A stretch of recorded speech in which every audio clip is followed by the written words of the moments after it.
last mile. The last mile is where you do your metering. There is something called boundary metering, which work has been started. So all the country has different districts that we want to boundary meter. So ECG is going to be there. ECG takes the electricity of 1,000 cities, and let's say there are 4 concessionaires that's been given out to private sector. Then all these 4 concessions has boundary metering. So ECG gives out 4,000 worth of electricity to 4 people, 1,000, 1,000 through the boundary metering. As far as ECG is concerned, how much do they want back? 1,000 cities. It's up to you, the private sector who is within that concession, to pay back ECG 1,000 cities. So we are de-risking the metering, the customer service, and the collection from ECG and giving it to the private sector. And we think the private sector will do a much better job in collecting this work. Look, ASAP did a story. There is a lot of dirt and rot at the district and the regional level of ECG. It's a big company, but we think that if we have a more focused company that does the engineering and take the retail away from ECG, we will get a much better result. In terms of the customer, the IPPs being paid the dollar, they are paid the dollar rate, but in cities. They are not paid dollars, but the rate at which they are paid, because their power purchase agreement is set in dollar. But that is factored in the pricing that PULC done every quarter, which you and I pay. I hope that answers the question. Thank you very much. Thank you. So we'll take another set of questions, but to address your second question on GH1. So if you pick our manifesto, you realize our manifesto is structured in 3 ways. What we met when we came to office as of 2017 is there in the manifesto, which you have copies. What we have done so far, sector by sector, is also there. And then what we are proposing for the future. And so for each of the sectors that are of interest to you, you'd realize that these 3 narratives will be there for you to consume. The fact of the matter is that wherever we find ourselves, we would have 2 key things in there. What we've been able to achieve and what is our standing to do. And that is why we are going to the polls. We are not going to the polls to simply take a decision on somebody's time is 8 years, so it's up. It should go for somebody else to come. The conversation we are having this evening is to look at what your solution is to the situation that we have. And I don't think issues of cost of living is one that is ever out of any country's conversation. Take the first world countries, take the second and third world countries, issues of cost of living would always come up. And this afternoon, what we are discussing is the MPP and Dr. Mahmoud Bawumia's proposition to deal with the issues of cost of living. In doing that, our speakers have outlined specific areas where we believe they go to directly affect the cost of living. Housing, which I don't think has been an issue that is just coming up, but when you pick our manifesto and go through it, you'd realize that a lot has been done in the housing sector, both for the general citizens and for key public sector institutions. No government in the Fourth Republic in 8 years has provided so much housing for our security services like we have done under this government, and that's a matter of fact. The State Housing Corporation was almost collapsed when we came to office. Today, the company that was completely collapsed is delivering housing, not just housing in remote areas, but even in the heart of the city, Adenta, and so many other places. And they are not only focusing on even in the urban areas, but you go all the way to the western north region, and you have state housing providing housing there. You go to the eastern region, Koforidua, you have state housing providing housing there. What you find in the manifesto is what Dr. Mahmoud Bawumia's plans are for housing, which includes using what we have done so far as a base to leapfrog into the future. And so to say that because you are in government, why are you not doing all the things that you are saying now is completely erroneous. The fact is that you are continuing to consolidate what you have been able to do, build upon it, and then retrofit what is outstanding. And that's what governance is all about. If that question is legitimate, then I'm sure the person with the biggest responsibility to respond to that will be our opponent, the former president. And what I think you should be calling for today is to call them and ask them, can you outline specifically what your solution to reducing the cost of living is? And then we'll interrogate the two solutions, what Dr. Mahmoud Bawumia is proposing and what the former president is proposing. When you are done with that interrogation, the next level will be between the two people, who do we trust or believe can deliver on these promises? Fortunately, we have a measure, or we have indicators to measure the two people. One has been president before, and so for him, he's not only coming to tell us things he wants to do. We have given him the responsibility before. And so before he even tells us anything at all, you should be asking him, when we gave you the responsibility to be president, can you tell us what you did under each of these things that you are telling us to vote for you? And I think the conversation should be elevated to that level, so we can get the voter, the Ghanaian voter, to make very informed decision moving forward. We'll take a last round of questioning and then we leader.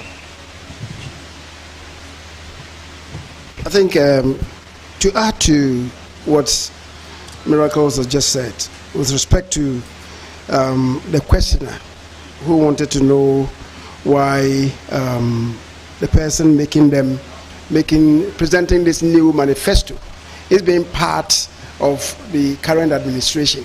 So why is he coming out with different methods of resolving the problem of this country?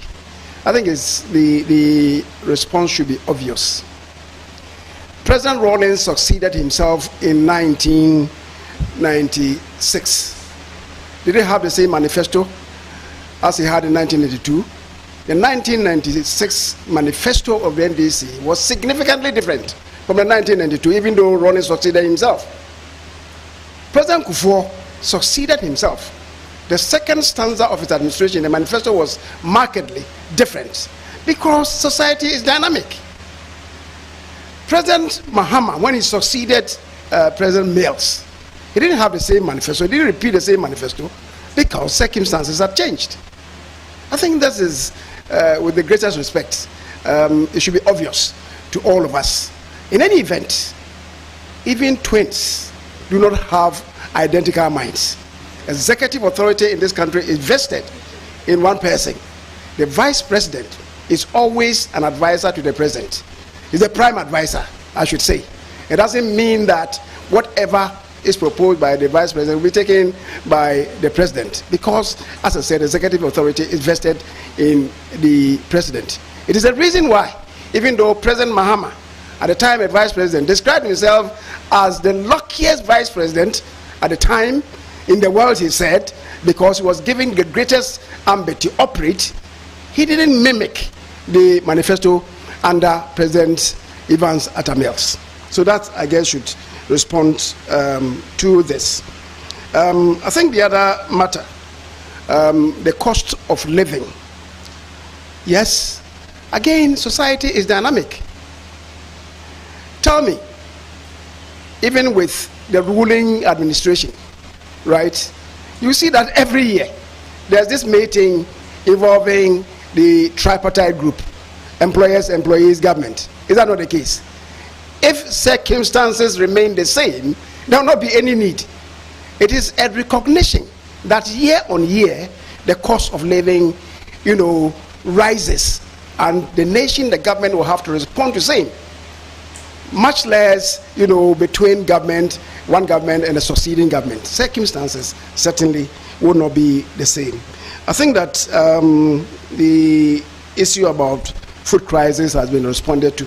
Let's admit that at a point in time, we had food inflation. I mean, admittedly, food prices rose. But flashback, in 2016, before NPP assumed the reign of this government, we were importing plantain from La Côte d'Ivoire, cassava from La Côte d'Ivoire, cocoyam from La Côte d'Ivoire. Today, these are things of the past. Today, admittedly, these are things of the past. That is why, even though we have upskilled enrollment in secondary schools, we are able to have domestic supply to feed our students there.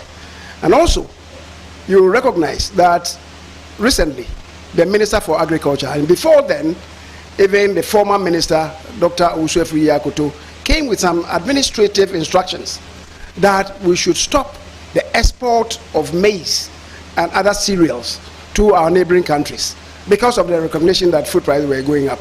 And the other countries were coming in really to fetch everything from, especially the northern sections of our country, which is the grain basket of our country. They were exporting them. So we had to place this embargo on them. Planting for Food and Jobs has been successful. Yes, we need to escalate it. We need to deepen and expand it. But it's not being a failure. Well, thank you very much.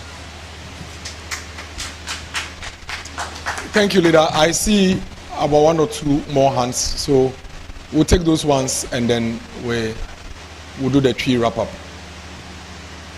Ampedu. 1, 2. Let me see what their hands so that we take it once and for all. 1, 2, 3. Oh, there's a bit more.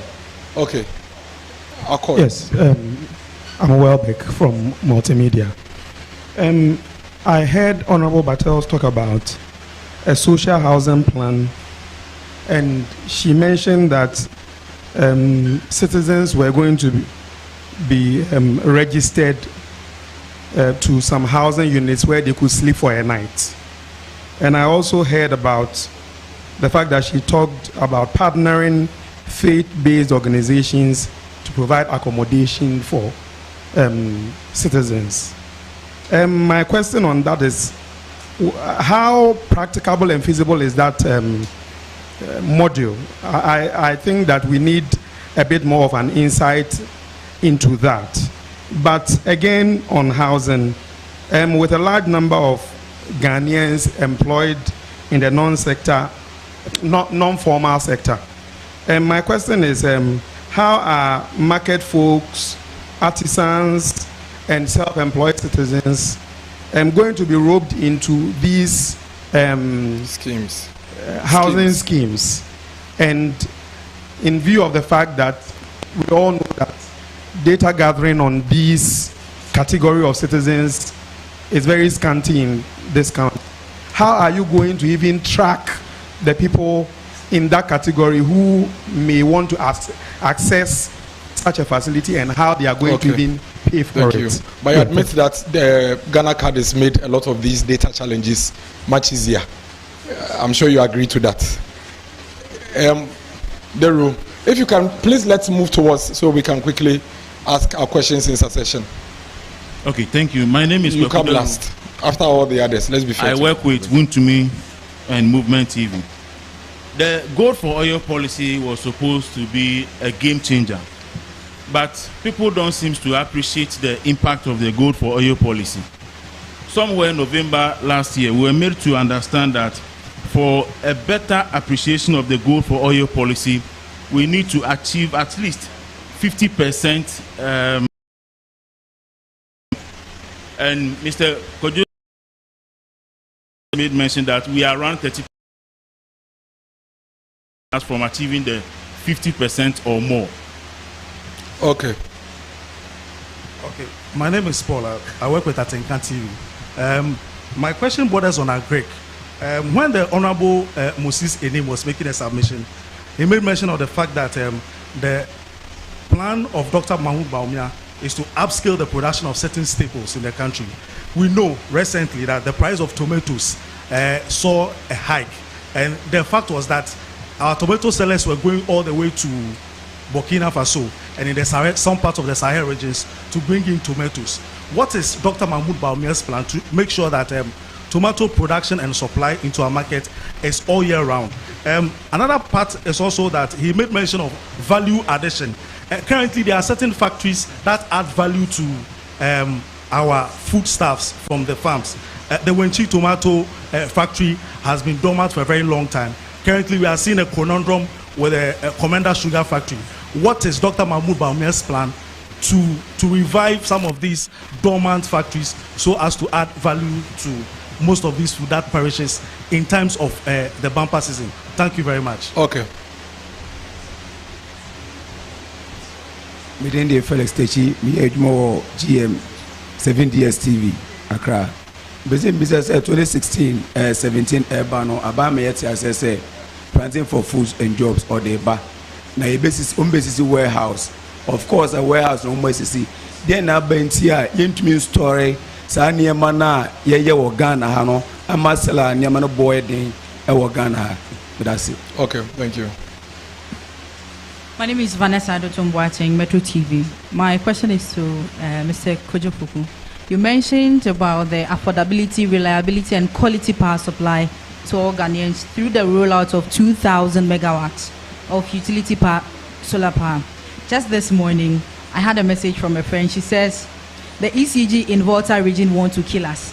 Light bill is 3,000 Ghana cedis per month. Now, my question is, what does your friend? Hold on. What? Light bill can be 5,000 or 20,000 or 100 cedis. I know, depends on but what your friend does. For the house, I mean, it's above what she normally pays. So I think that is where the issue is, but not yes, the value. that is where the issue is, Okay. above, like. But not the value, because the value there, it's very relative. Come on. Yeah, you agree with me? Come on. Please go ahead. So my question is, how will the affordability of electricity be ensured, especially for the low-income households and the vulnerable communities? Thank you. Okay.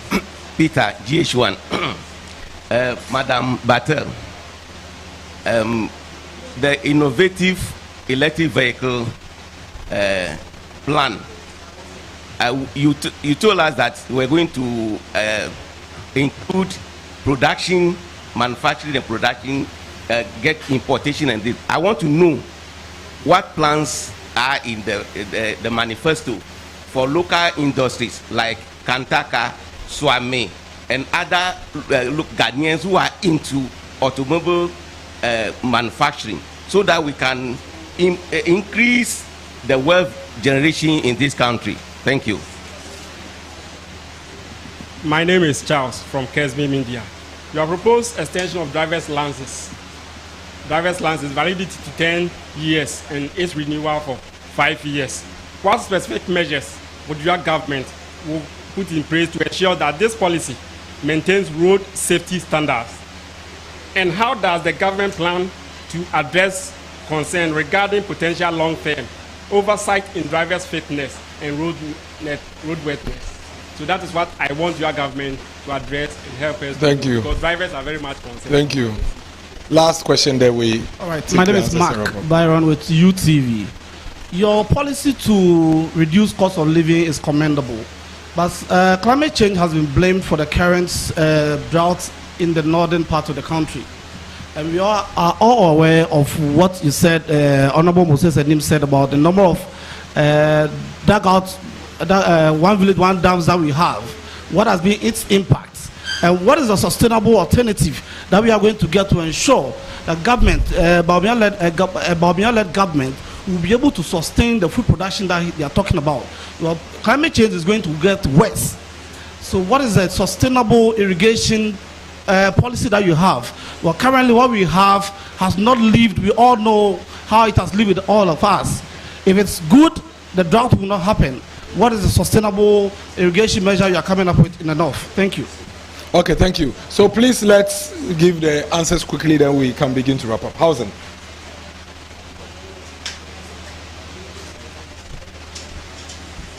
Thank you once again. I believe that I mentioned, I think when we were discussing about the social housing, I mentioned the faith-based organizations.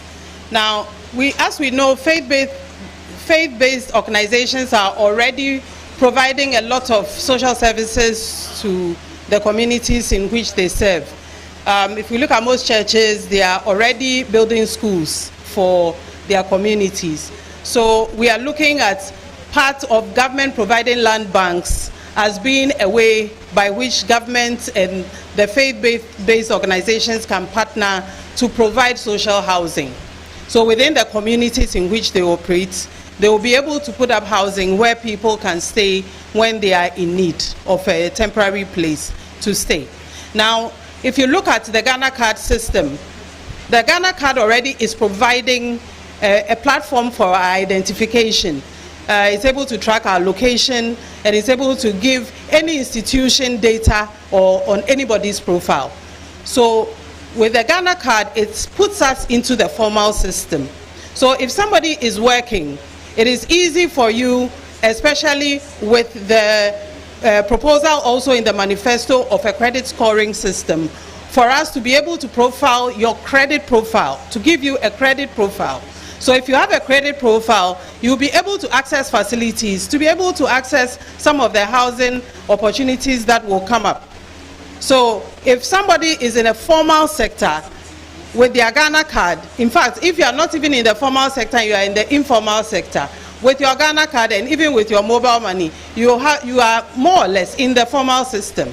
So it becomes very easy for us to be able to track all the beneficiaries of all of these housing projects and also be able to assess those who need it and be able to support them effectively. Thank you.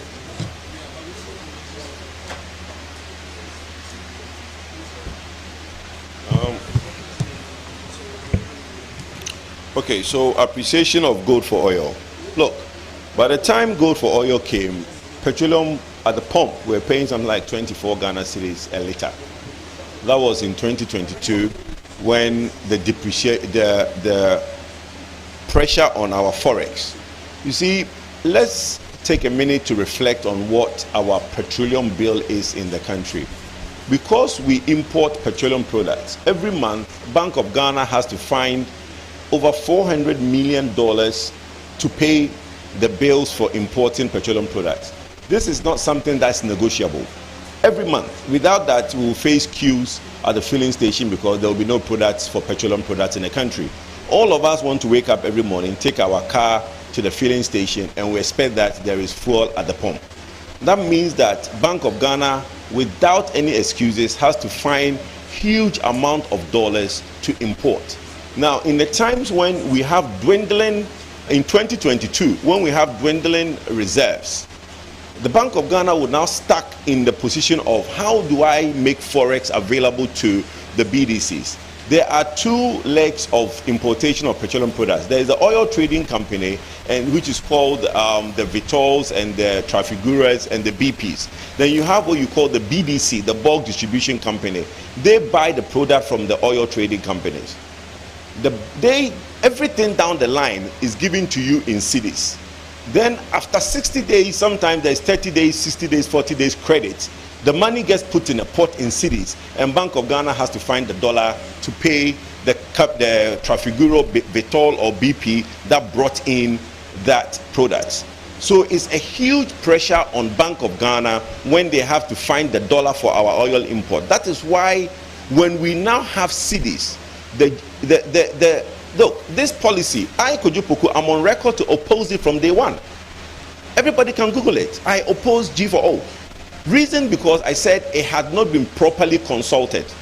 But after we got into it, we sat with the MPA, Ministry of Energy, and we fine-tuned it. It is now one of the most ingenious, the most novel policies that we've ever had in Ghana. Because now we no longer have to find dollar to pay for any product coming into the country.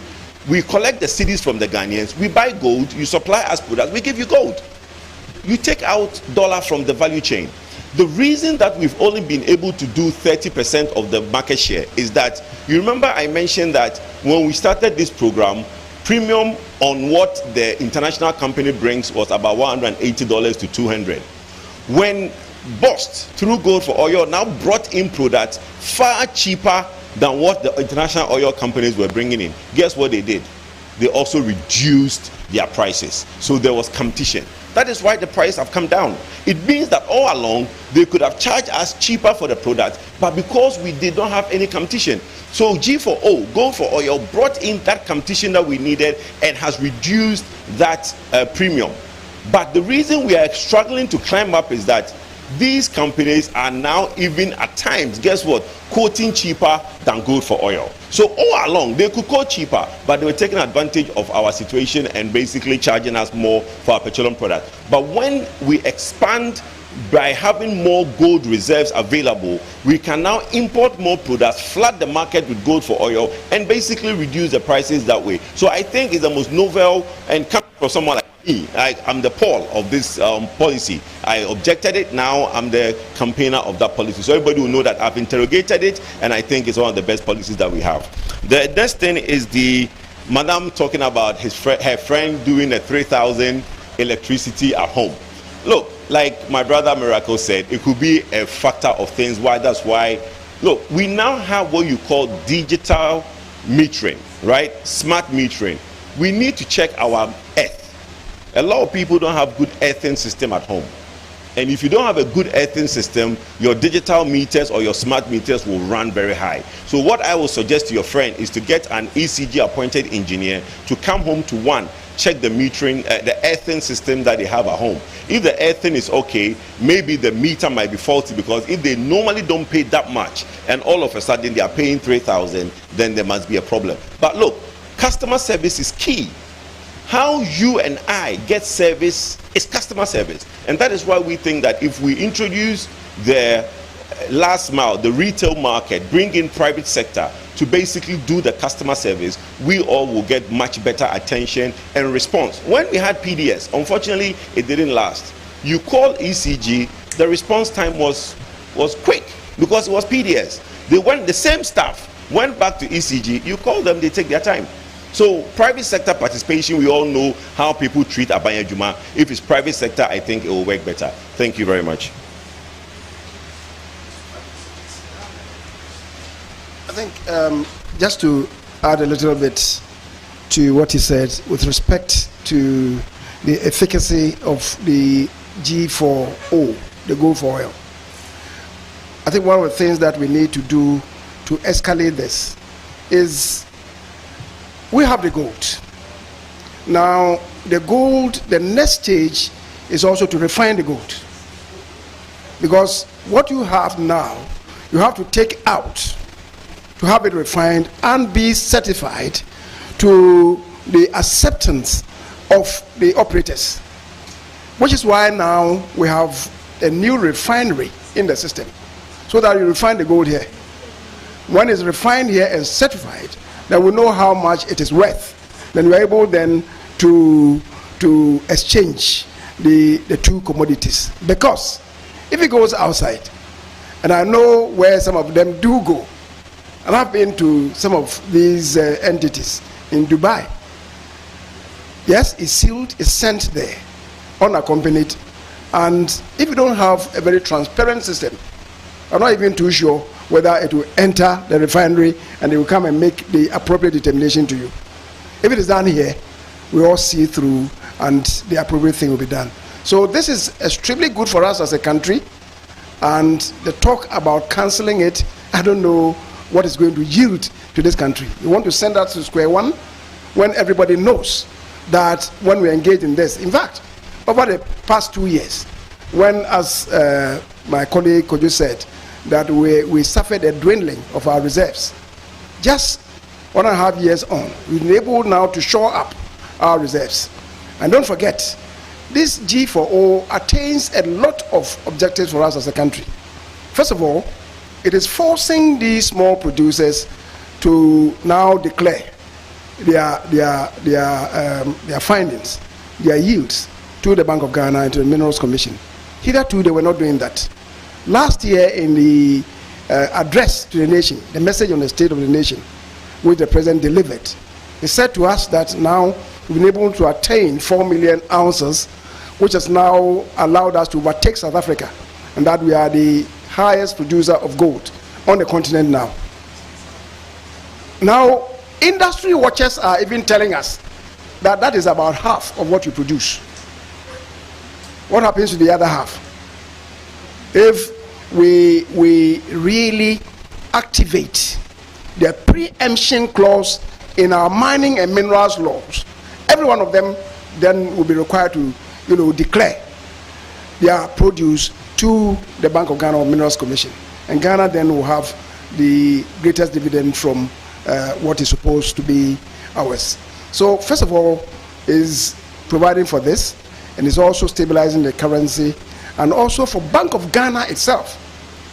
It's now resulted in a situation where, since independence, just over the past 2 years or so, the past 1.5 years, we've been able to multiply the fold of our gold reserves at the Bank of Ghana more than 4 times since independence. Overnight, more than 4 times what we have. And that should be credit to the ingenuity of the person who introduced it. And for some people saying that when we have the opportunity, we'll cancel it, I don't know where they want to take Ghana. To the Stone Age again? God forbid. Thank you very much. I will humbly beg that you read through the entire Agriculture and Fisheries Manifesto. Read it together, and you realize the solutions that the president to be has really profiled. But let me also alert you that there's a fundamental issue that has run through agriculture over these years. And the solution is in the provision of the manifesto that we are saying we're going to upscale what we call the economic enclave project, or the agriculture enclave zones. And that is the solution. One, if you do that, what you want to do is that you want to make sure that you have a large scale land that comparatively can grow tomatoes, because you have the variety for it. And what you are also saying, that you make sure you put in the roads network, you make sure that your energy mix that goes there are solar or hydro. And doing so, you bring all the value chain together under a large enclave. What are you doing also? You are de-risking agriculture. Because if you don't de-risk agriculture, whose risk is very high now, the banks will not go in. That is why when you read the manifesto, under the reducing cost of living, the manifesto is saying that the president to be will redirect the Development Bank Ghana and create the SME Bank to support financing agriculture. So when you are able to do that, and you put all the enclaves together, and then you put all under the same roof, the value chain will be there. Today, if someone wants really to buy cassava to process, you can imagine what the person will go through. You will have to scout the entire country looking for cassava, and look at the weight of cassava before you come to bring it there. And that is one key failure of the sugar factory. And the reason why you look at the manifesto, we still have the good heart to put the Pualugu irrigation dam there, because that is where the irrigation dam there, that is where the sugar cane can be grown better. So when you do the enclave farming, the factories will now be located at that enclave. Any factory that wants to process tomato will know where to go and locate itself, because the value chain has been covered. And we are making sure we send power mix there, which Kwejo spoke about, solar and the hydro, because we want to reduce cost of production. In fact, if you read this manifesto and you look at the sub vision of this manifesto, which is farmer and fisher-centered, business-driven agricultural value chain that applies technology and climate change practices. That is the business. Dr. Baumia wants a farmer who grows crop, must make a profit. Food must be cheaper, but it shouldn't be at the expense of the farmer, because we must motivate the farmer to grow, and therefore the farmer must make profit. And that is why when you read the manifesto, the agriculture and fisheries all together, you realize there's good element to make sure we reduce cost of production, de-risk agriculture, put agriculture enclave. I will refer you to the mid-year fiscal policy review. I will refer you to read page 57, and you will see the piloting that we have done on economic enclave project, where Afram Plains have been looked at. We are looking at 30,000 hectares of land where tomatoes, vegetables will be grown at Afram Plains. Go to Kumawu, it is there. The Ada Road, the Chopoli area, 18 kilometers have been done towards the enclave. And power being sent there, the hydro and the solar mix being sent there. So I will beg you as pressmen, pick the mid-year budget, look at page 57, you will see all the work that we've done as a pilot to ensure we bring in the enclave agriculture. And that is the panacea so that when we grow now, it will go. Now, about the warehouses. In fact, the warehouses are working. As a matter of fact, the Planting for Food and Jobs Phase 1 brought a lot of production. In fact, when you look at agricultural growth, 2016, 2.7. Average Nana Akufo-Addo's period, 5.89%. You can imagine the production level of all these staple foods. So therefore, the warehouses are really working. And we've realized that now we need more silos, a climate control silos. That is also in the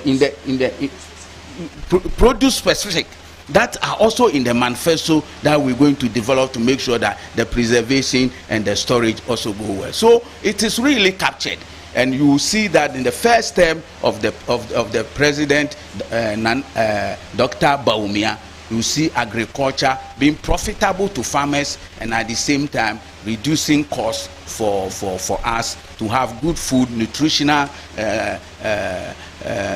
food security, and also food sufficiency, employment that agriculture will also develop and ensure it is business driven. And I will employ all of you to get together and get your loins together, because agriculture is going to be very good business, and as pressmen you must use it to create wealth and income security. Thank you very much.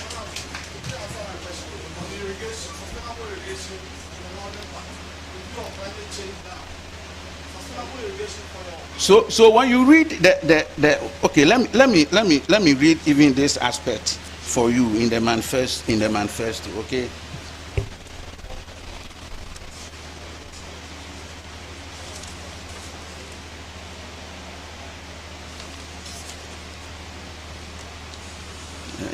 When you look at the expanded irrigation program, we know that if you want to be climate smart, looking at the weather situation, you can only go irrigation to be very smart.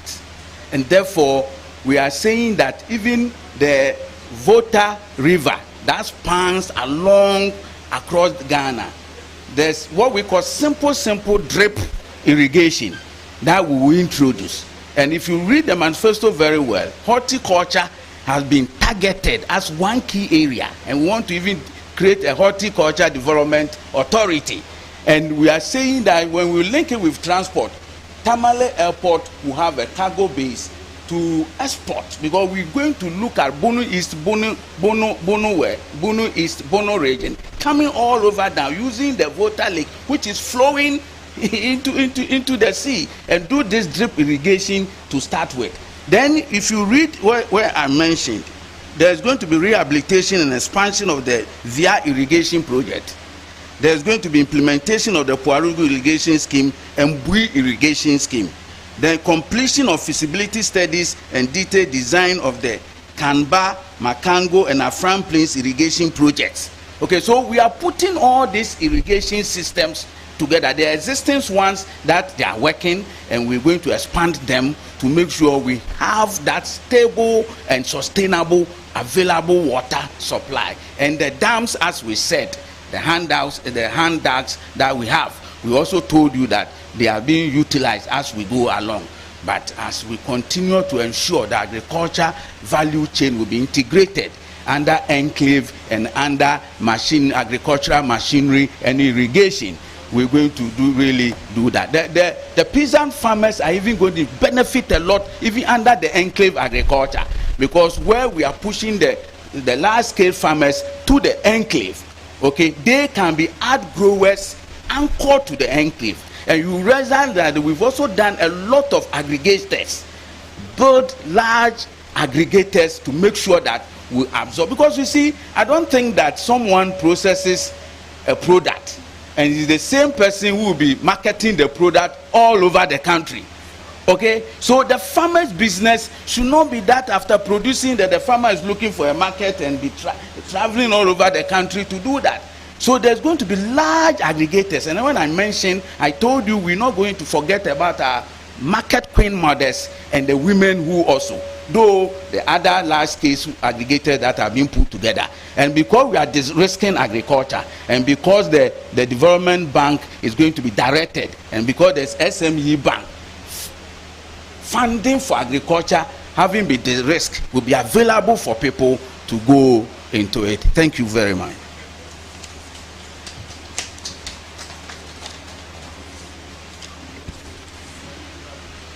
Okay, so my friend from GH1, right? You asked about the production of EV vehicles. So when I was presenting what we put in the manifesto, I made it clear that in the short term, we are now adopting it. It's not the everyday vehicles that we use. We are now adopting it.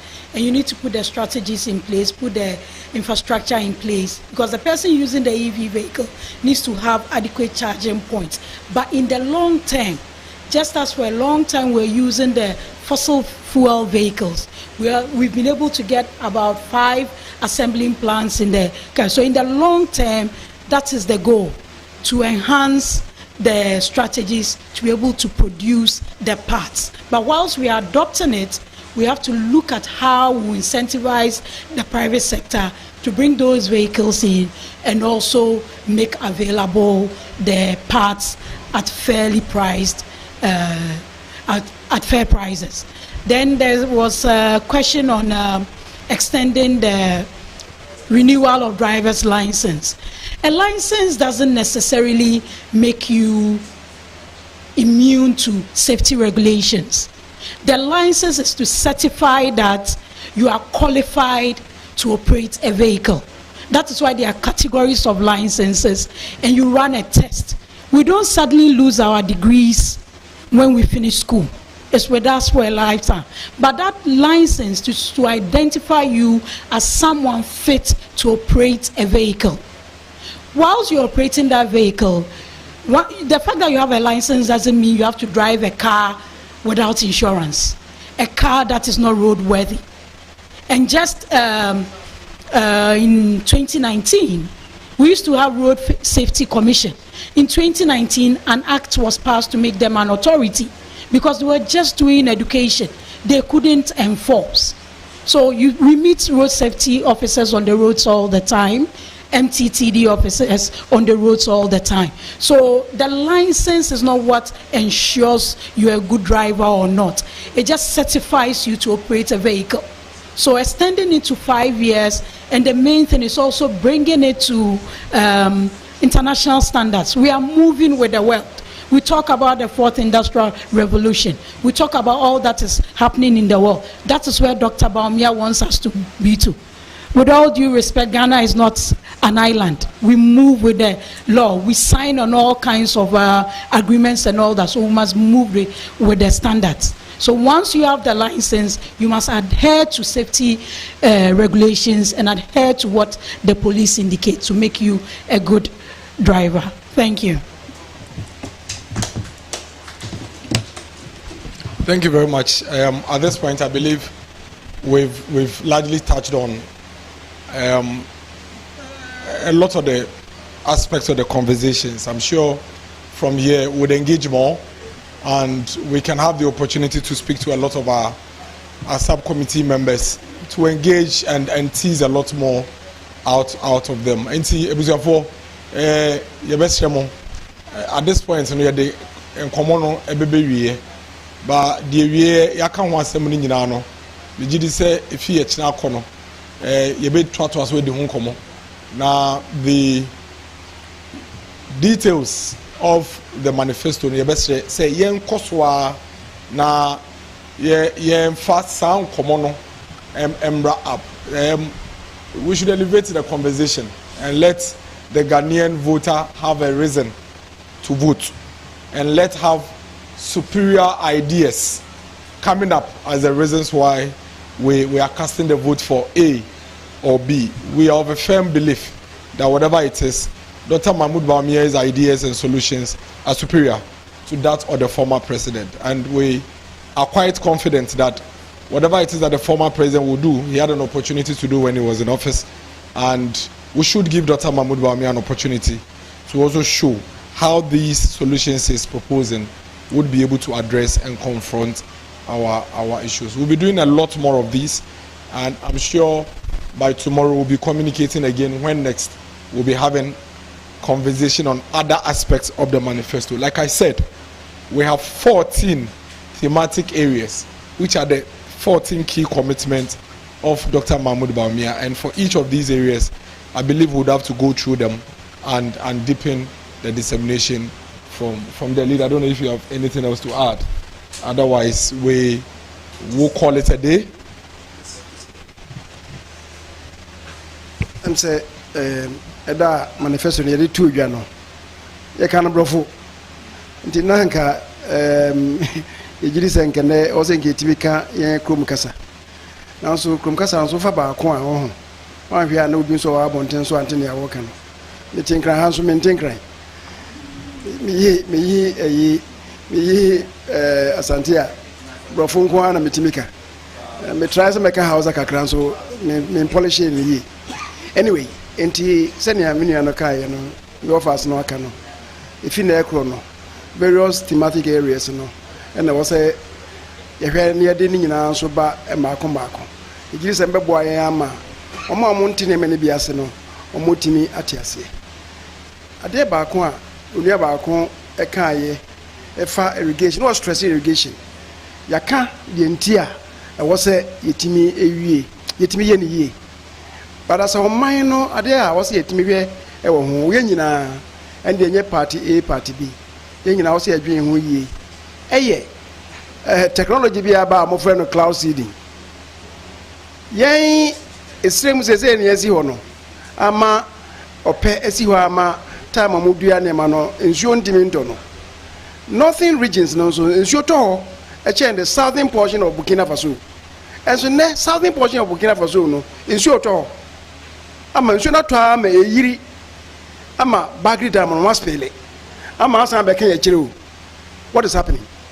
Burkina for no money Israel for aye technology amoye de friend cloud seeding na inshoto enti o se hwe ne yie eno kan hu bi na ama ye nso ho kire ha na we must investigate this.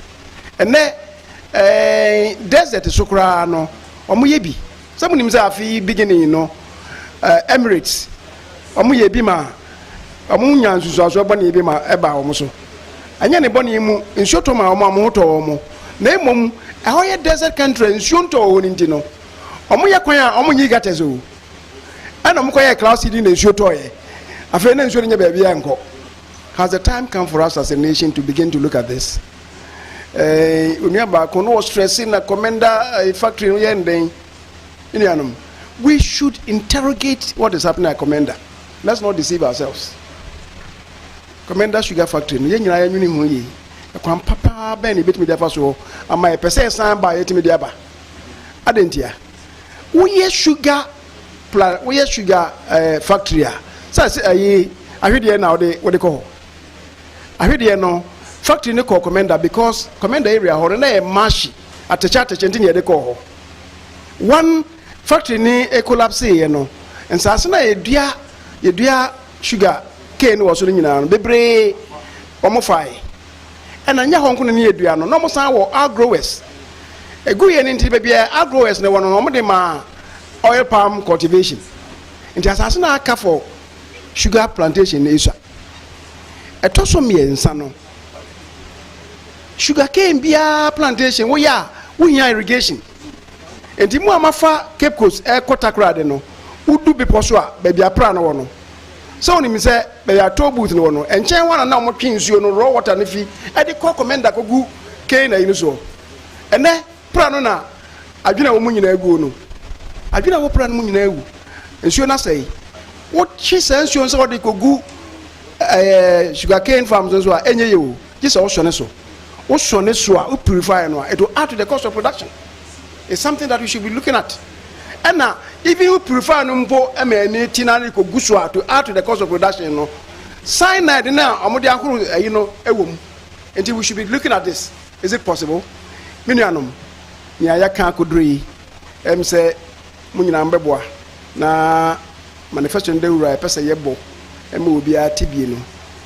Yan fanko efi me fanko amamfo ho no montibi.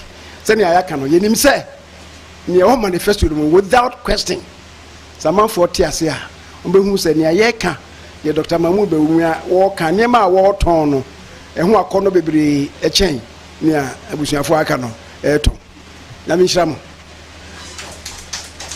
Thank you. Ebusuafoɔ yɛbɛda mo ase na at this point yɛ wrap it up. I'm sure in the next few days yɛbɛ communicate the next dates for the next activity. Yɛda mo ase bebree na menhyira mo.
Good morning. I'm Emily Koski. I'm the Vice Chair of the Budget Committee. I'm going to call to order our regular committee meeting for Tuesday, September 3rd, 2024. Before we begin this meeting, I want to offer a friendly reminder to all members, staff, and the public that these meetings are broadcast live to enable greater public participation. These broadcasts include real-time captioning as a further method to increase the accessibility of our proceedings to the community. Therefore, all speakers need to be mindful of the rate of their speech so that our captioners can fully capture and transcribe all comments for the broadcast. We ask all speakers to moderate the speed and clarity of their comments. At this time, I'll ask the clerk to call the roll to verify the presence of a quorum. Councilmember Payne. Present. Wansley. Present. Rainville. Present. Vita is absent. Ellison. Here. Osman is absent. Cashman is absent. Jenkins is absent. Chavez. Present. Chowdhury is absent. Palmisano. Present. Vice Chair Koski. Present. Chair Chuktai is absent. There are 7 members present. Let the record reflect that we have a quorum. I'll also remind my colleagues that we're using speaker management today, so please make sure you sign in. Our first item today is Mayor Fry's 2025 recommended budget. This is our formal receipt of the recommended budget and the Budget Committee's first step in our process leading up to the adoption of the budget in December. I'd like to take the opportunity to review for both the public and my colleagues the anticipated timeline in which we will work to complete the city's 2025 budget. Over the next 2 months, this body will be receiving presentations diving into the details of each department's proposed budget. We'll begin with a presentation on Monday, September 9th at 10 a.m., where Jane DeSenza, our budget director, will provide us with an overview of the mayor's 2025 recommended budget. At that first meeting, we will also hear a presentation on the budget related to the federal consent decree and settlement agreement with the State Department of Human Rights related to policing, as the budget for this work involves several departments. Departmental presentations will continue throughout the months of September and October. Council members have already received invites for all these meetings, and the meetings have been noticed for the public on the city's legislative information management system at lims.minneapolismn.gov. Additionally, this committee has scheduled 2 public hearings on the proposed budget. Those will be held on Monday, September 23rd at 6:05 p.m., and the next one is being rescheduled, but it will likely be another date in November. And finally, I'll note that we'll consider amendments to the mayor's recommended budget at our meetings on December 6th, and if needed, on December 9th. These revisions will be forwarded to the City Council for final consideration at a 3rd public hearing to be held at a meeting of the City Council scheduled for Tuesday, December 10th at 6:05. We also anticipate that the City Council will adopt the budget at that meeting. As I mentioned, the entire schedule is published on the calendar that is posted in LIMS. Are there any questions from my colleagues?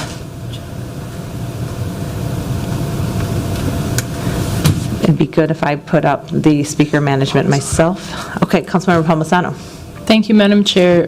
Just to be able to clearly follow along the budget process, the next step in this, from a procedural standpoint, is the Board of Estimate and Taxation's consideration of the levy, and it was difficult for people to find online, and I'm wondering if you maybe know off the top of your head, when is the Board of Estimate and Taxation setting the levy limit this year? I know it's usually late September.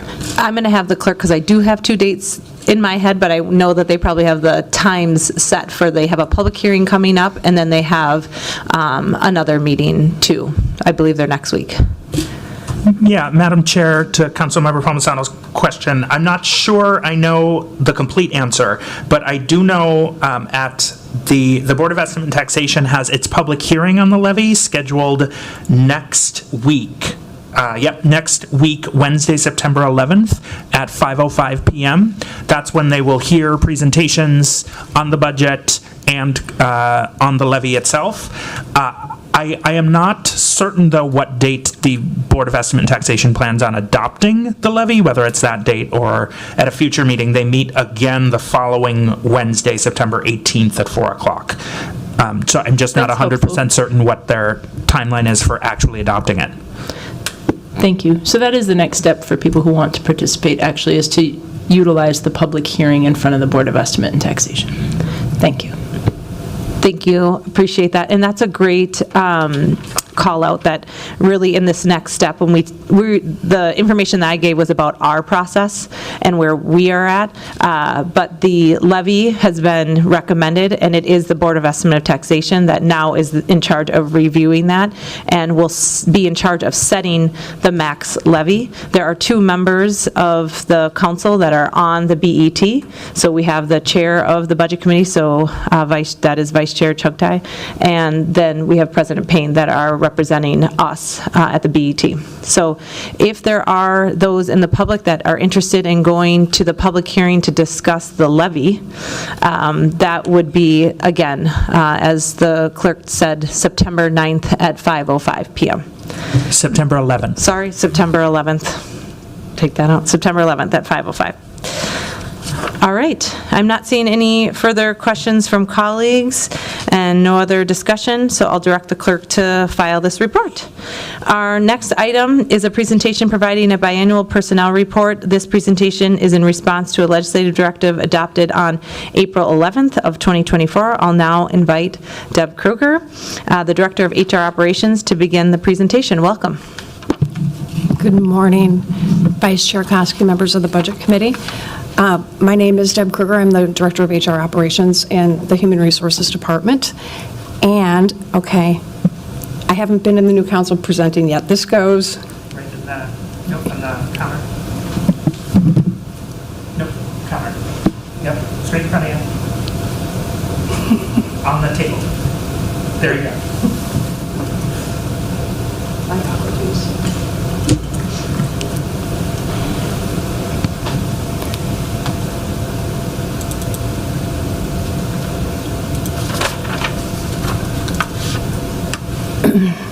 My apologies for that. No worries.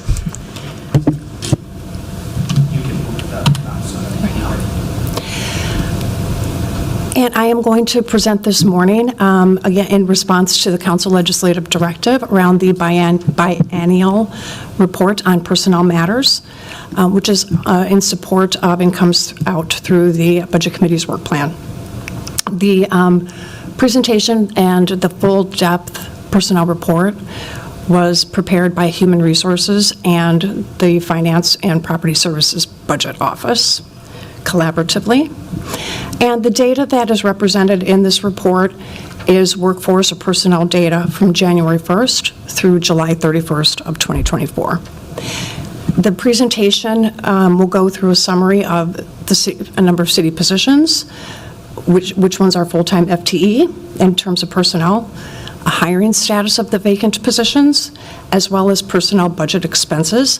I have also prepared and given to the Budget Committee a more in-depth report, as well as a two-page memo kind of outlining today's presentation.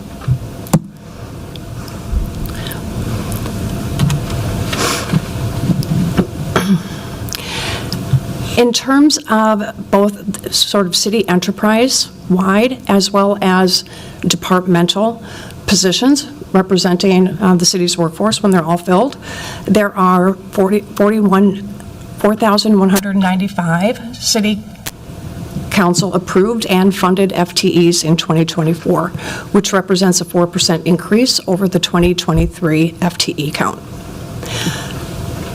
The city enterprise is made up of 28 individual city departments, spanning in size in terms of their workforce anywhere from 1,022 in Public Works, the largest department at the city, down to 5.35 FTEs in the Intergovernmental Relations Department.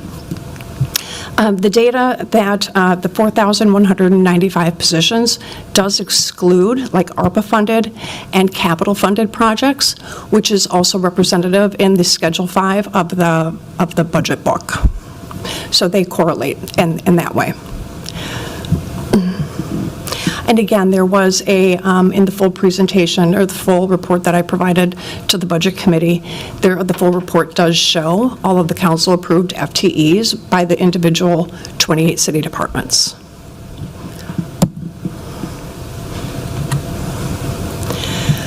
Out of the almost 4,200 council-approved and funded FTEs at the city, roughly 89% of those regular positions, were sometimes termed colloquially as permanent positions at the city.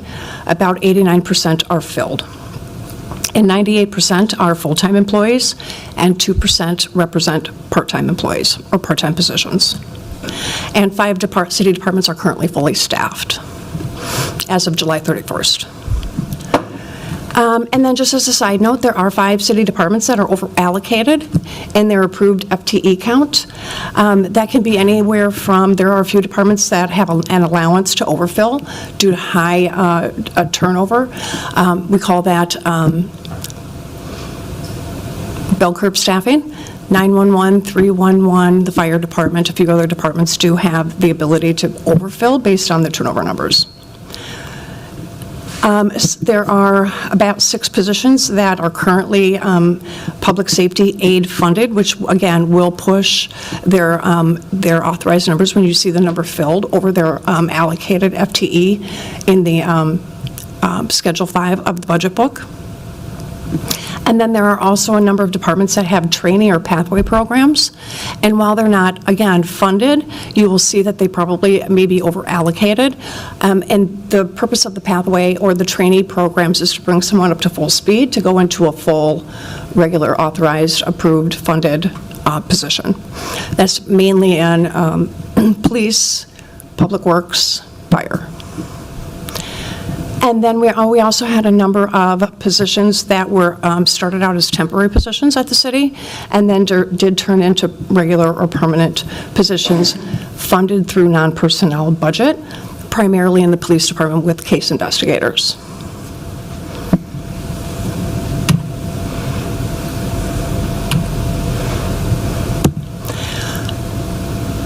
We also, in the full report, did parse out, per the request of the Budget Committee, temporary employees or temporary positions that have been filled temporarily with employees as compared to sort of the permanently funded positions. As of July 31st, there were 3,633 temporary employees employed at the city enterprise-wide. A little more than 3,000 of those are seasonal election judges. About 15% are ARPA-funded positions. Those ARPA-funded positions will end by the end of this year. There were 116 interns, everywhere from step-up students to urban scholars to just departmental internship programs, like in the police department and in Public Works. There were 48 temporary, or what we call permit hires, employees who were hired on a temporary basis due to a vacancy or special projects, so for a very short-term amount of time. And about 444 are what we call outside trades. They are individuals that we hire from the union hall bench, and they typically are skilled workers who are hired for a specific amount of time. For instance, probably 200 of them are stagehands at the convention center who work evening events, the sound and light. Public Works and Finance Property Services make up the bulk of those who hire outside trades. They're skilled trades, carpenters, electricians, plumbers, typically working on construction capital projects. Employment ranging anywhere from 2 days to 1 year, typically speaking, for our temporary employees outside of the outside trades. And while the Budget Office did make a request around independent contractors, that hasn't been reported. There really isn't a very good collection mechanism in place.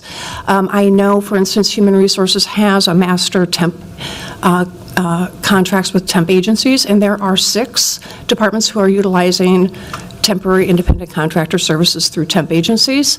Other than that, they typically will go through individual procurement contracts with the Finance Property Services Department.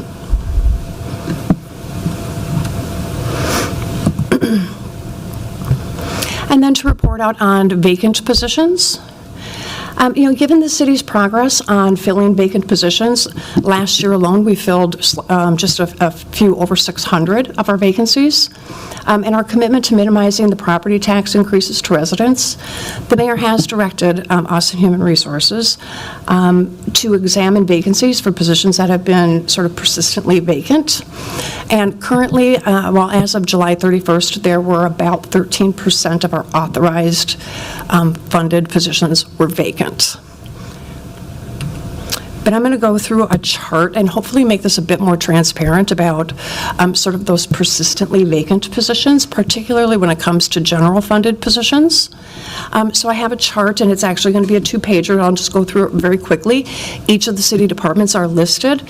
The first column will show the number of what would be considered vacant positions in terms of general fund. The number of positions that are currently either have been hired with a future dated hire that did not end up on the report, which closed on July 31st, or are in a very active hiring process where they're in an interviewing process. There's also the next column over, those positions, specifically like in the health department, that are grant funded. And while they will show up as vacant, their funding does come through some sort of a grant or through an internal service fund. So those positions, for instance, in finance, in all of IT, so where their funding comes from other city department chargebacks. And then any positions that are vacant that are seasonal or that are less than full-time, particularly like in the convention center with their intermittent staff. We're sort of pulling those aside to show you a true sort of story of those full-time, permanently funded, general funded positions that are vacant at the city. So you'll see each city department, and really that column that says number of vacancies are those full-time, permanently funded, general funded positions.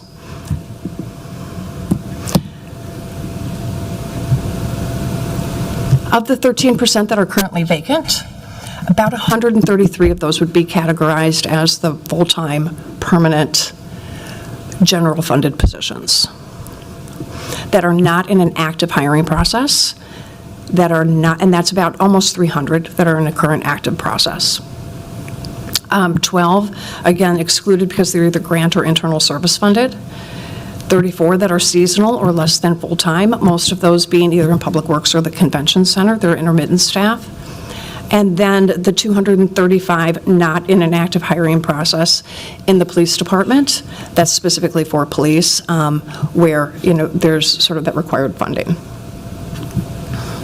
And of those 133 vacant positions, again, not in an active hiring process at this moment, about 59% of them have been vacant for less than 6 months. And about half of those are in a reclassification process. 15% have been vacant for 6 to 12 months, 15% vacant 1 to 2 years, and 11% vacant, and that 11% is about 12 position, if I'm remembering my numbers correctly, about 12 have been vacant for longer than 2 years.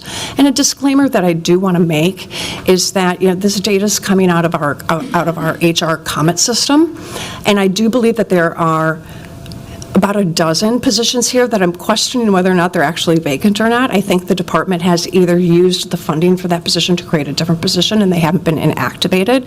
And so we are in the process as well of doing some cleanup in our system, but it's certainly not represented. It's not a large percentage of the 133.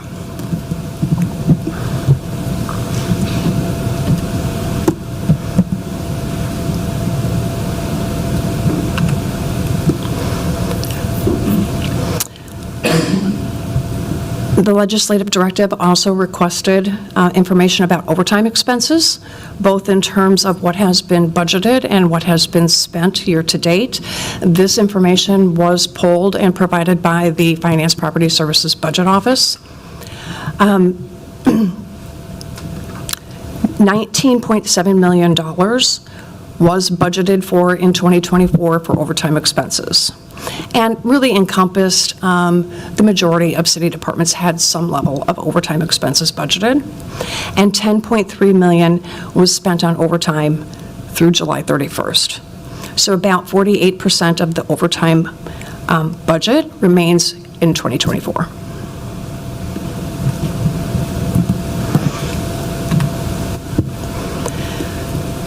The legislative directive also requested information around administrative actions that may have occurred regarding personnel and positions at the city.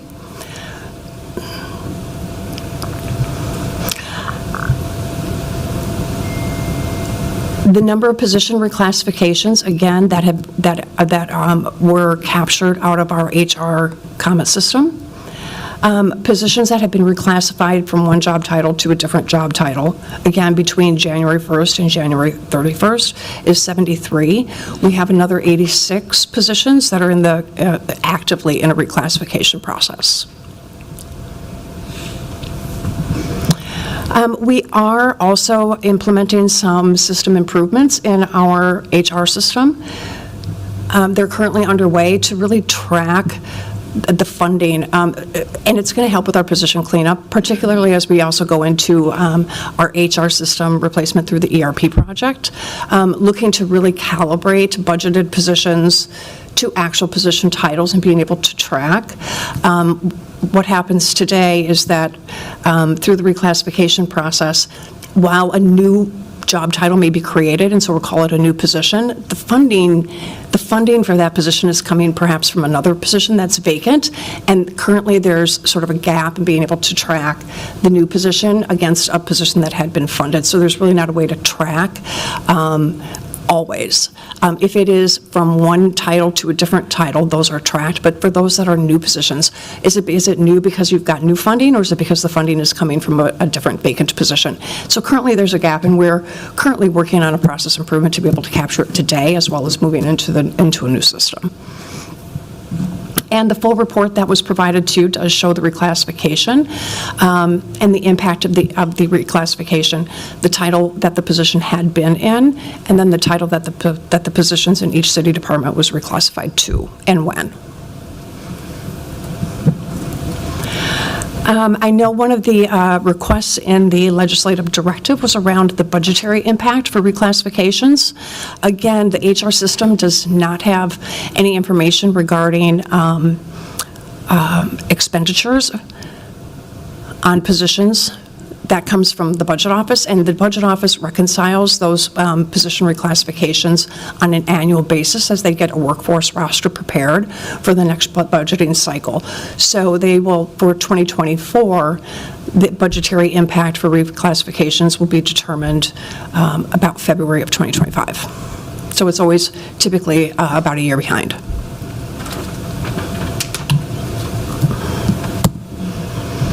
And then in terms of personnel budget, one of the questions posed by the legislative directive was cost savings within departments and some initiatives that have been taking place that will impact personnel. It is not being reported to date. That is something that's going to have to, it's not tracked within HR nor in the budget office. So if a department realizes some cost savings due to, streamlining processes, automating processes, technology advances, those types of things, workflow or process redesigns, that isn't captured anywhere centrally, whether in HR or in the budget office. That would be something that each department would come and present, perhaps as part of their budget presentation to council. The 2024 personnel budget is roughly $592 million. Almost $300 million on personnel was expended and spent through July 31st. With about 49% of personnel remaining in 2024, which is a little higher than the actual time left in 2024. So we're running a little under on personnel dollars overall.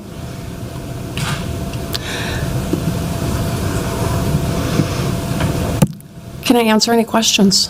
Thank you, Director Kruger. Appreciate the presentation. We do have one council member in queue at the moment. Councilmember Wansley.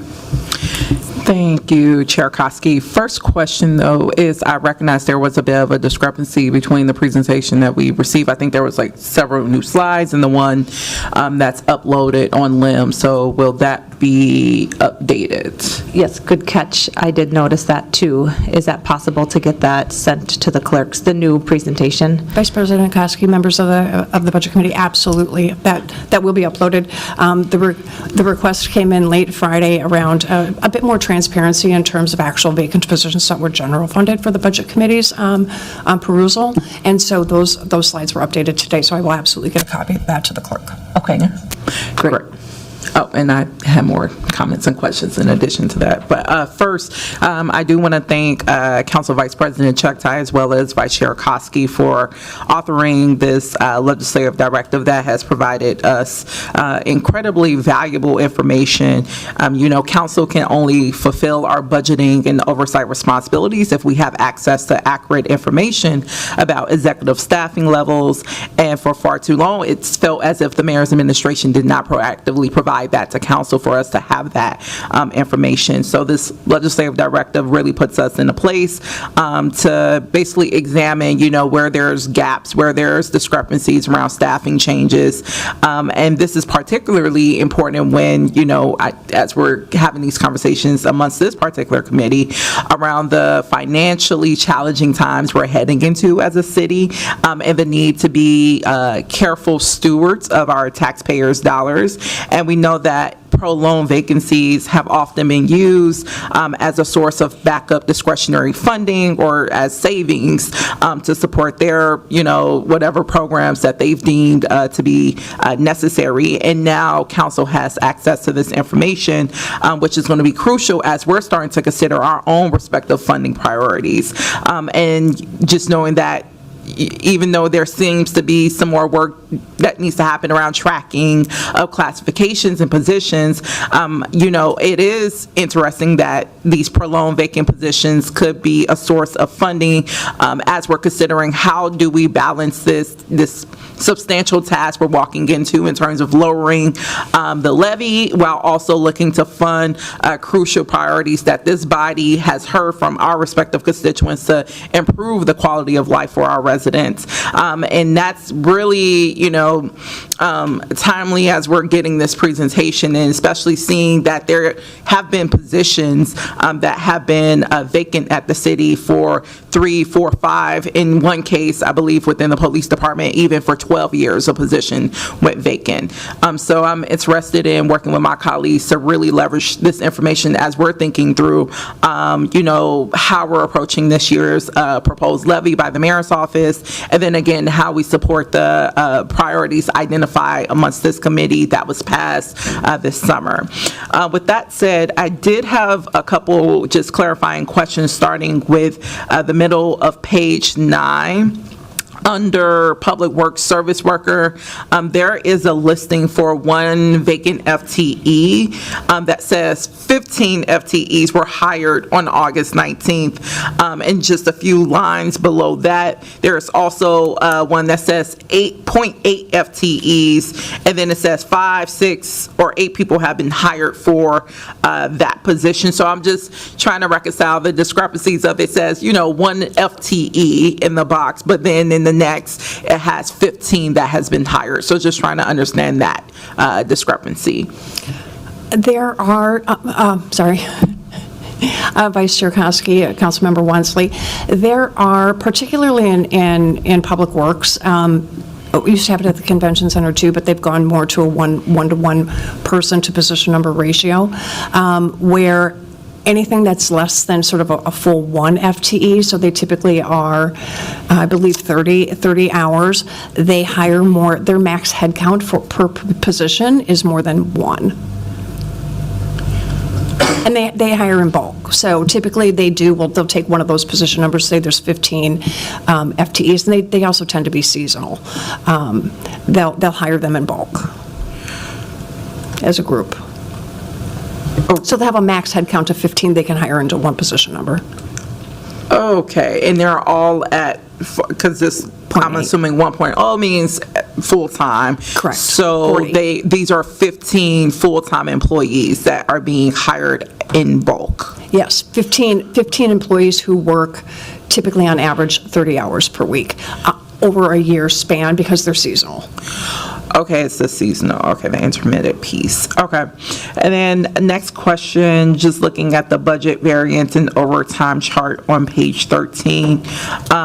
Again, there are some broad discrepancies between how much a department budget has been spent. For instance, the Office of the City Clerk only spent, or has about 34% of their budget remaining, whereas REIB has 58% of their budget remaining. So I just wanted to get a sense, this was really gathered around July of this past year, kind of the halfway mark of the year.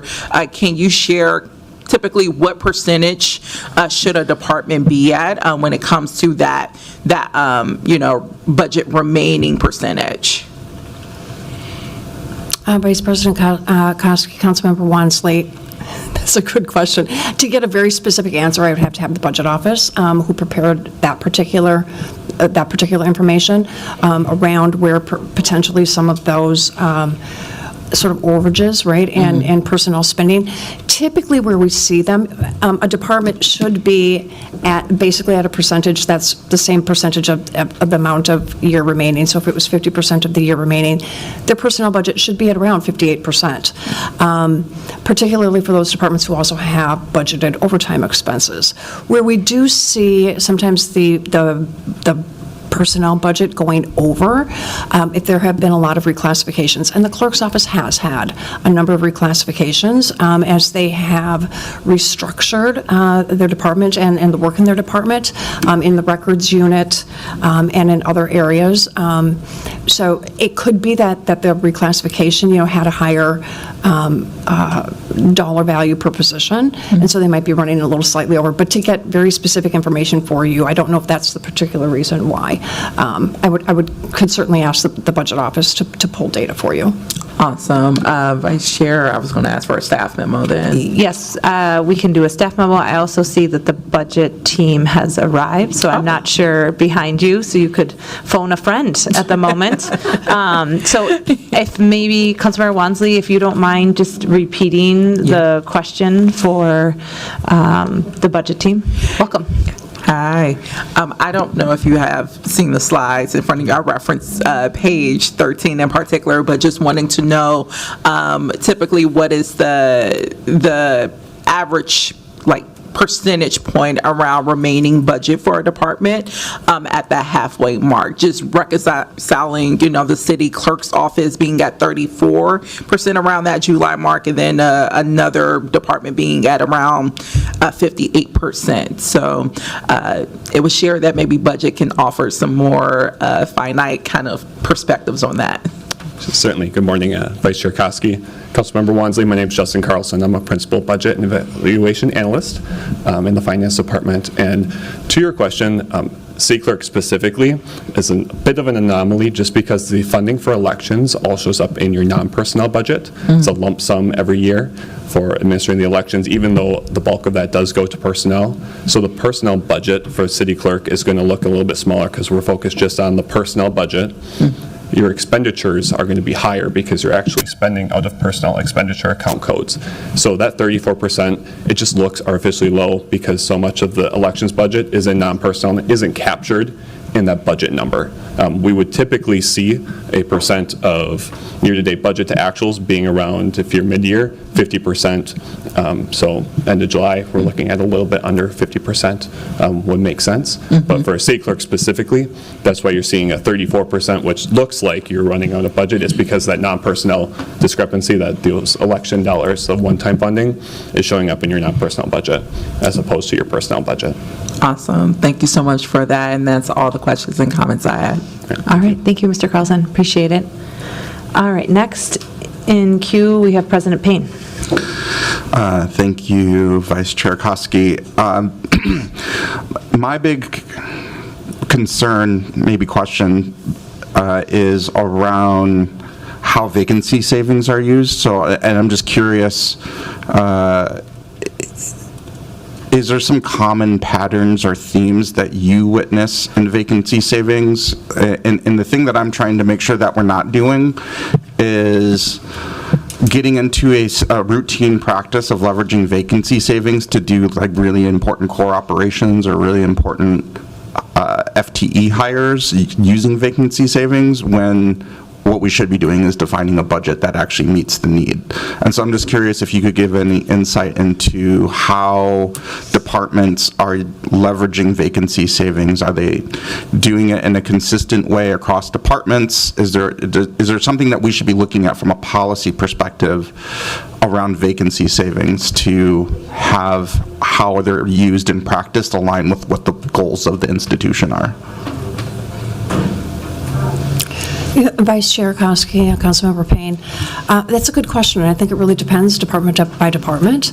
I think that in some cases, particularly if they're longer term vacant positions, sometimes there will be a temporary, again, they might be in a reclassification study. Those have been taking sometimes up to 6 months, depending on if it's one or if they're doing a full restructure and if there's vacancies in there. A lot of times there's some domino effects with that as well. Where one level will create the need to do a reclassification of the next level down if it's a job series. So I do think sometimes there's sort of temporary workers that come on, or sometimes contract workers. For instance, I know in the IT department, a lot of the positions in IT are very hard to fill. It's not unusual for it to take 9 months to fill a position in IT, and they have sort of their master contracts as well with IT vendors and contractors to come in and supplement that work. So I think a lot of those positions the vacancy savings are used to hire in a different way to get the work done. I think in other areas they are sometimes used to supplement, at least short term, for some other types of work being done. I know in the human resources, for instance, we have one vacant position, and we do have a contractor doing the work until, but we're also at a point where we're looking at, are we going to start decoupling and centralizing, if you will, things like communications, instead of each department having a communications manager or a web manager or an HR liaison, re-centralizing those back. So we've been asked to sort of pause on that while those those conversations occur at the cabinet level.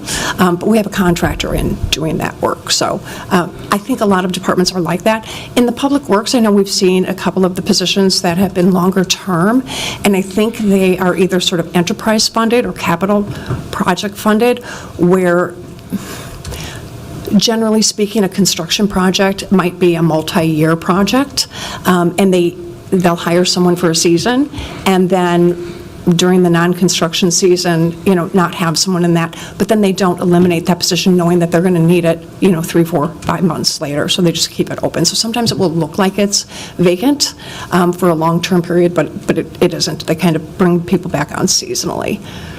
That's not a great answer, but sometimes I do think that there are a number of positions, I think, like I said, maybe about a dozen, and we're doing some cleanup right now of positions where, again, they used the funding from a position to create a different position, and it just simply wasn't inactivated in our system. So I think there's some systematic issues as well. But where they are vacancies, a lot of times, they're using those funds to help a different project or in a different area, or fund it different, or staff it differently. So when I see something like 911 has an office support specialist that's been vacant for 151 months, I think I think that is one of those positions. I believe that they use that to create the admin analyst too, and I just need confirmation so we can inactivate it. Okay, so I don't know if it would be a safe assumption, but it seems like you're suggesting a assumption to make when you see some of these kind of eye-popping numbers that are kind of like, how does that sit there vacant literally for many years? That's likely a data cleanup problem more often than not, and that a more realistic, I guess I'm trying to, as I'm reading through this and seeing things like 20-some months, 40-some months of vacancy, I'm trying to make this distinction between IT has some very technical jobs that are hard to fill, and they will sit there vacant for many months as expected, versus there's a vacancy that's been sitting there for many months because it hasn't been a priority to hire, and there's other fires to put out, and there just hasn't had the attention for it, versus we use this as a slush fund because we know that our needs are flexible enough and we have the discretion with vacancy savings. I'm trying to make a distinction between those three versions of there being a vacancy, and this report is so helpful to give you the data, but the data still, I don't feel like I have a good grasp on what's the reason behind some of these dates, and so I don't know how we could systematically determine that, but I think that's the thing that I'm hoping to try to get out of this exercise. And I don't know, I see Director DeSenza kind of. No, that's okay. And what I will offer is certainly for any that have been 2 years and older, I'm absolutely more than happy in the next, yet this week, to go to each one of those departments and ask for either what is the staffing plan. Again, HR typically comes in and it's centrally categorized and quantified when they're requesting a position to be filled, right? Until then, an HR business partner may have had conversations with the department, maybe not, it might be in a classification study arena, but I'm more than happy to have conversations with those departments, asking them what their future staffing plans are to help clean up some of those, 15 or 20 longer term types of positions. Just really quick follow-up. For those ones that do have this data problem where it's strictly a data error, are we still budgeting for that FTE? Councilmember Payne, we did match budgeted FTEs that are in the Schedule 5 of the budget book against the vacant positions. So they are as budgeted as well. They are. John, can I answer that? I'm sorry? Can I answer that? Mm-hmm, absolutely.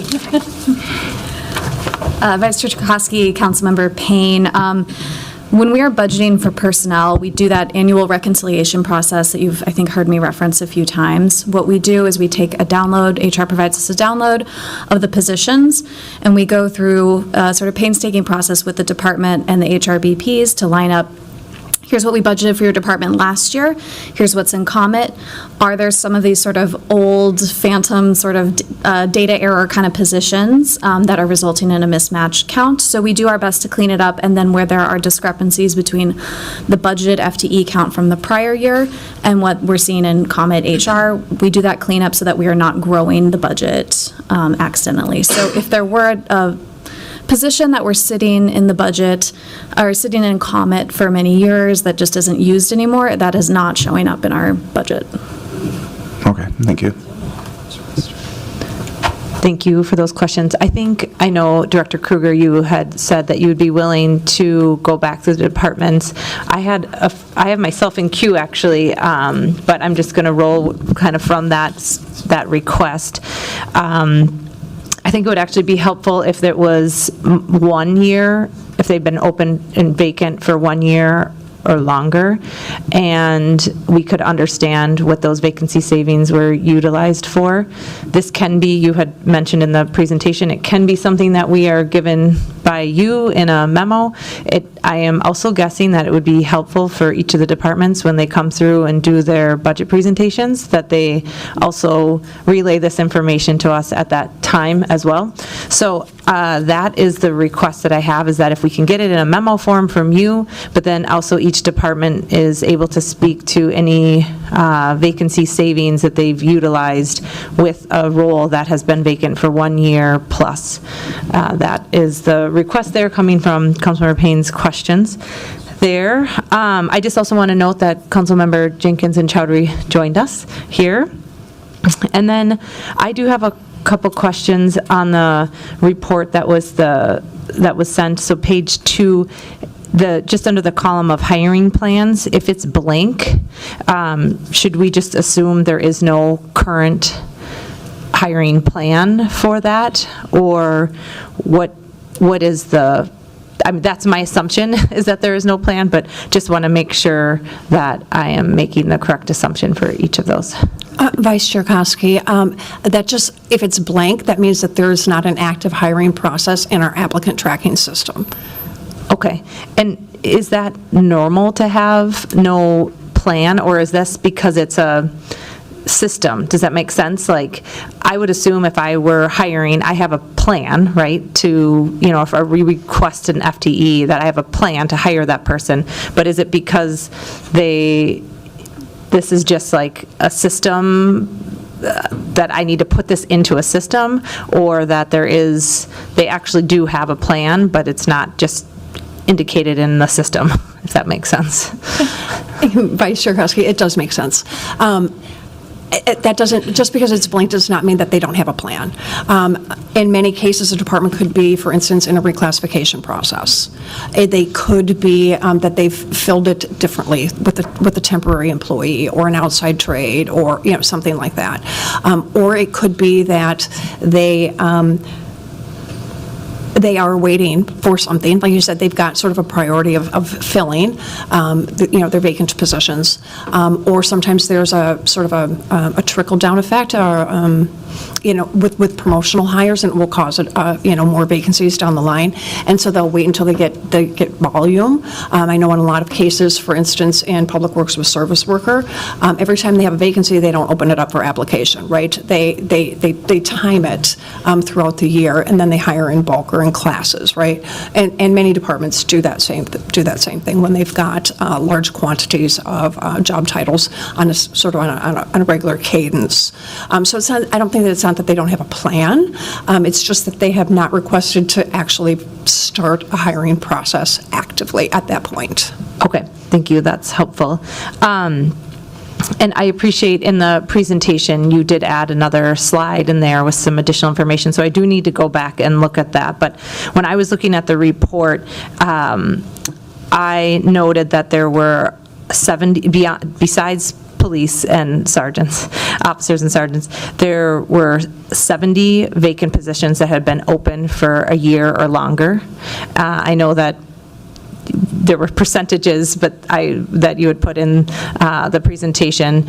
And of those, there were 60 that didn't have any hiring plans. And so I am wondering if we can also get an understanding of what the plans are for those 60 roles that have been vacant a year or longer, and what that hiring plan is. And the reason why I ask this is because, in the upcoming budget, the recommended budget that the mayor has proposed, he's requesting 75 new FTEs. And when we have 60 that have no plans that we can see that are documented, I think as we go through our process and kind of figure out what we need to do as we move forward here, how do we reconcile the fact that we have 60 FTEs with no plans, and that's what we see, but we want 75 new roles. So I think it would be really helpful for us to be able to see that information transparently as well. So. Vice Chair Koski, I can certainly do that. And again, really sort of with the new slides that you'll get that have the new vacant position information, again, the request coming from the mayor's office was to really take a look at, transparently, the true vacant picture, taking out things like positions that are grant funded, right? When we're looking for, some potential personnel dollars with new positions being proposed in the 2025 budget. If they're funded by a grant, it's not it's not funding that you can take for something else, typically speaking, right? Or for those that are internal service funded, or for those that maybe are in a reclassification process, those types of things. So when out of those that are a year or older, I believe there are 42. Okay. I can double check that number, but absolutely. And I have this, I'm happy to cross-reference the information that I have, but again, I'm disseminating it from the report. I'm happy to sit down and look at it just so that we can get the most data and information to colleagues as we continue to move forward with the budget process. So thank you so much. I appreciate that. Understood. Okay. Any other questions from colleagues? Oh, I also see that Councilmember Osmond has joined us too. Apologies, I did not note that before. I am not seeing any further questions. Thank you so much, Director Kruger. I appreciate it, and Director DeSenza for being here today. Thank you. Let's see here. So seeing no further discussion, I'll direct the clerk to file that report. And with that, we've concluded all business to come before the committee today, and without objection, we stand adjourned until Monday, September 9th at 10 a.m. Thank you.